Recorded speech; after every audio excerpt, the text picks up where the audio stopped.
एक बार महात्मा बुद्ध किसी गांव में प्रवचन दे रहे थे। वे अपनी बात को समाप्त करते हुए बोले, मानव के दुख का कारण है स्वयं को किसी से बांधना। जहाँ भी मोह होता है, बंधन होता है, वहाँ दुख स्वयं ही उत्पन्न हो जाता है। अत अपने बंधनों को जानें और उनसे बाहर निकलने का प्रयास करें। इसके बाद उन्होंने सभी लोगों को आशीर्वाद दिया और फिर अपने आश्रम को लौट गए। अगले दिन उनसे एक व्यक्ति मिलने आया। वह बुद्ध को दंडवत करता हुआ बोला, महात्मन, मैंने कल आपका उपदेश सुना। आपकी बातें मेरे हृदय में उतर गई हैं। मैंने अपने बंधनों को तोड़ दिया है, सारी मोह माया का त्याग कर दिया है। अब मैं आपकी शरण में आना चाहता हूँ। उस व्यक्ति की बातें सुनकर बुद्ध मुस्कुराए और धीरे से बोले, मुझे विस्तार से बताओ वत्स, तुमने कौन कौन से बंधन तोड़े और किसका मोह त्याग दिया है। वह व्यक्ति बोला, मेरे घर पर मेरे बूढ़े माता पिता और पत्नी है। मेरा एक छोटा बच्चा भी है। मेरी पत्नी बहुत बीमार रहती है। उसके कष्ट देखकर मैं अक्सर सोचता रहता था कि वह मर जाए तो उसके कष्ट दूर हो जाएं। उसकी वजह से मैं बहुत दुखी रहता हूँ। लेकिन कल जब मैंने आपका उपदेश सुना तो मेरी समझ में आ गया कि मेरे परिवार से मेरा बंधन ही मेरे दुख खोन का कारण है। अगर मैं इसके चक्कर में पड़ा रहूंगा तो कभी सत्य को नहीं जान सकूंगा। इसलिए मैं अपने घर को त्याग कर आपके पास आया हूँ। बुद्ध ने पूछा, क्या तुम सचमुच सभी बंधनों से मुक्त हो गए हो? देख लो, कहीं कोई बंधन तुम्हारे पीछे रह तो नहीं गया। वह व्यक्ति बोला, नहीं प्रभु, मैं अपने जीवन की सारी चीजों को पीछे छोड़ आया हूँ और अब आगे बढ़ना चाहता हूँ। बुद्ध ने कहा, अगर ऐसी बात है तो फिर ठीक है। आज तुम यहीं आश्रम में रुको। कल मैं तुम्हें बताऊंगा कि तुम्हें क्या करना है। बुद्ध ने अपने एक शिष्य की ओर इशारा किया। शिष्य ने उसे आश्रम के अतिथि कक्ष में पहुंचा दिया। वह व्यक्ति उत्सुकता पूर्वक आश्रम की गतिविधियां देखता रहा। उन्हें देखकर वह बहुत प्रसन्न हुआ और अपने सौभाग्य पर इतराता रहा। अगले दिन बुद्ध ने उस व्यक्ति को एक कार्य सौंपते हुए कहा, तुम्हें पूर्व की दिशा में जाना है। वहां पर तुम्हें एक गांव मिलेगा। गांव के बाहर ही एक साधिका का घर है। वह तुम्हें कोई वस्तु देगी। उसे लेकर तुम्हें वापस मेरे पास आना है। वह व्यक्ति पूर्व दिशा की ओर चल पड़ा। गर्मी का मौसम था। कुछ ही देर में वह पसीने से तरबतर हो गया। उसे प्यास भी सताने लगी। वह सोचने लगा कि अगर इस समय मैं अपने घर पर होता तो इस तरह गर्मी में पसीना नहीं बहाना पड़ता। कुछ दूर और चलने पर उसे भूख भी सताने लगी, पर वह एक सुनसान और बंजर रास्ता था। आसपास न तो कोई पेड़ था और न ही पोखर तालाब। वह पुनः सोचने लगा कि अगर मैं इस समय अपने घर पर होता तो अपनी पत्नी के हाथ का बना स्वादिष्ट भोजन कर रहा होता। पता नहीं क्यों बुद्ध ने मुझे गर्मी में इतनी दूर भेज दिया। काफी देर तक चलने के बाद वह व्यक्ति गांव में जा पहुंचा। गांव के बाहर ही एक घर बना हुआ था। उसने दरवाजे के पास पहुंचकर उसे धीरे से खटखटाया। दरवाजे को एक साधिका ने खोला। उसके चेहरे पर एक अद्भुत तेज था। वह व्यक्ति उसे देखकर मंत्रमुग्ध हो गया।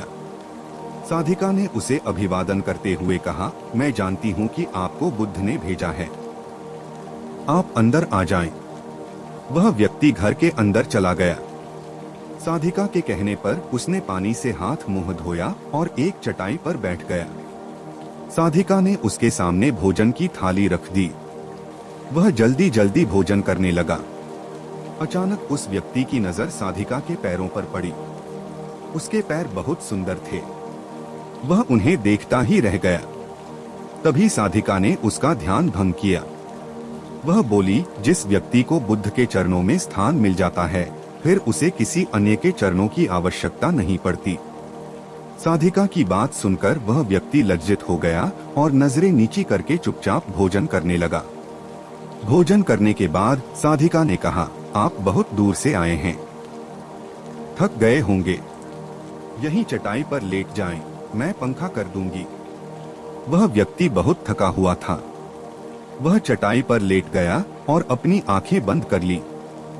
साधिका उसे पंखा करने लगी, पर लेटने के बाद भी उस व्यक्ति को चैन नहीं आया। उसने धीरे से अपनी पलकों को खोला और चोर नजरों से साधिका को देखने लगा। वह सोचने लगा, यह स्त्री कितनी सुंदर है, इसकी वाणी कितनी मोहक है। अगर यह मेरी पत्नी होती तो मेरा जीवन स्वर्ग बन जाता। साधिका इसके मन की बात समझ गई। वह बोली, शरीर में कुछ नहीं रखा है, यह केवल मांस, मज्जा और अस्थियों का जोड़ है। जो व्यक्ति इसके आकर्षण से मुक्त हो जाता है वही सत्य को प्राप्त कर पाता है। यह सुनकर वह व्यक्ति घबरा गया। वह चटाई से उठ बैठा और बोला, अब मुझे बुद्ध के पास जाना चाहिए। कृपया आप मुझे वह सामान दे दें जिसके लिए बुद्ध ने कहा था। साधिका ने मुस्कुराकर जवाब दिया, बुद्ध ने आपको जिस कार्य के लिए भेजा था वह पूर्ण हो चुका है। साधिका की यह बात उस व्यक्ति को समझ में नहीं आई। वह दरवाजे की ओर बढ़ चला। दरवाजे के पास पहुंचकर वह एक क्षण के लिए रुका और पलटकर बोला, क्या आप अंतर्यामी हैं? आपने मेरे मन की बातें कैसे समझ ली? वह स्त्री मुस्कुराते हुए बोली, बुद्ध की कृपा से मैं मोह माया से ऊपर उठ चुकी हूँ, इसलिए भावनाओं से निर्लिप्त हूँ और किसी के चेहरे को देखकर उसके मन में उठने वाले विचारों को समझ लेती हूँ। उसकी बातें सुनकर वह व्यक्ति एक बार पुनः लज्जित हुआ और सोचने लगा कि जिस स्त्री ने सच्चे मन से मेरा सत्कार किया, मैं उसके बारे में क्या क्या सोचता रहा। उसके बाद वह बुद्ध के आश्रम की ओर लौट पड़ा। आश्रम में पहुंचकर वह व्यक्ति बुद्ध के चरणों में गिर पड़ा और बोला, महात्मन, मुझे क्षमा कर दें, मैं बड़ा पापी हूँ। उसकी बात सुनकर बुद्ध मुस्कुराए और बोले, मैंने तुम्हें साधिका के पास इसीलिए भेजा था ताकि तुम अपने आप को देख सको। अब मुझे बताओ, क्या तुम सचमुच मोह और बंधन को त्याग चुके हो? वह व्यक्ति कुछ नहीं बोला। वह नजरें नीची किए चुपचाप खड़ा रहा। बुद्ध ने कहा, बाहरी बंधन और मोह को त्यागने से हम बंधन मुक्त नहीं होते। दरअसल बंधन और मोह हमारे भीतर होता है। तुमने परिवार को छोड़ दिया और सोचा कि मैं बंधन मुक्त हो गया, लेकिन जैसे ही तुम्हें अवसर मिला तुम्हारे भीतर का मोह जाग उठा और इसी वजह से आज तुम अपने आप को पापी समझ रहे हो। मुझे क्षमा कर दें प्रभु। उस व्यक्ति ने अपने हाथ जोड़ दिए। फिर वह धीरे से बोला, आप सही कह रहे हैं, मैं केवल अपनी पत्नी से पीछा छुड़ाना चाहता था। वह बहुत बीमार रहती है। 1 वर्ष से हमारे बीच संबंध भी नहीं बन पाए।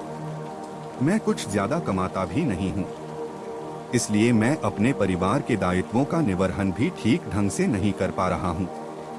शायद इसीलिए मैं अपने परिवार से पीछा छुड़ाना चाहता था, पर अब मैं समझ गया हूँ मेरा परिवार ही मेरा सत्य है और उसके दायित्वों का निर्वहन ही असली कर्म है। बुद्ध बोले, मैं जो कुछ भी कहता हूँ वह अपने अनुभव के आधार पर कहता हूँ।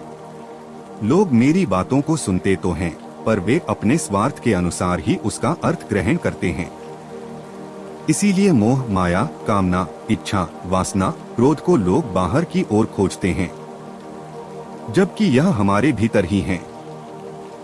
हम दूसरों को देखकर तरह तरह की कामना करने लगते हैं। कामना से इच्छा जन्म लेती है, इच्छा से वासना पैदा होती है और वासना की पूर्ति न होने पर क्रोध उत्पन्न होता है। यह सब एक दूसरे से जुड़े हुए हैं। क्रोध के लिए हम सदैव दूसरे को जिम्मेदार ठहराते हैं, जबकि क्रोध का स्रोत हमारे भीतर है। तुम चाहोगे तो क्रोध आएगा, तुम चाहोगे तो क्रोध नहीं आएगा। इसी तरह बंधन बाहर नहीं होते, हमारे मन में होते हैं। हम मन से ही किसी से बंध जाते हैं और मन के कारण ही हम दुख पाते हैं। लेकिन जो व्यक्ति इन बातों की गहराई तक पहुंच जाता है वह दुख खोन से हमेशा हमेशा के लिए मुक्त हो जाता है। दोस्तों, हमें उम्मीद है कि आपको ये कहानी पसंद आई होगी। धन्यवाद।